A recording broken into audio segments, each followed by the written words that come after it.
రైలు దహనం కేసును ప్రభుత్వం రీఓపెన్ చేసింది అని అంటున్నారు అంబటి. రైల్వే కోర్టు కొట్టేసిన కేసుని హైకోర్టు అపీల్ చేయాలని ఏపీ ప్రభుత్వం జీవో నెంబర్ 852 విడుదల చేస్తుందంటున్నారు మాజీ మంత్రి అంబటి.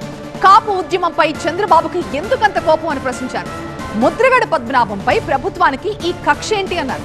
జీవో 852 పై సీఎం చంద్రబాబు సమాధానం చెప్పాల్సిందే అంటున్నారు అంబటి. ఎవరి మీద కాపుల మీద పెట్టారో ఉద్యమకారుల మీద ఆ కేసులన్నింటినీ కూడా నేను తీసేస్తున్నాను అని ప్రభుత్వం తరపున జగన్మోహన్ రెడ్డి గారి గవర్నమెంట్ జీవో ఇస్తే చంద్రబాబు నాయుడు గారి ప్రభుత్వం, కూటమి ప్రభుత్వం న్యాయస్థానంలో విచారణ జరిగి సాక్ష్యాధారాలు లేవని ఎక్విటల్ ఇచ్చినటువంటి కేసుని మళ్ళా అపీల్ చేయాలని జీవో ఇచ్చారు. ఏమిటి కక్ష చంద్రబాబు నాయుడు గారు? నాకు అర్థం కాల. కాపు సమాజం మీద నువ్వు ఎందుకు కక్ష పడుతున్నావో, ఎందుకు ఈ రకమైనటువంటి దుర్మార్గానికి పాల్పడుతున్నావో సమాధానం చెప్పాల్సినటువంటి అవసరం ఇక్కడ ఉంది అని ఈ సందర్భంగా నేను చెప్పదలుచుకున్నాను.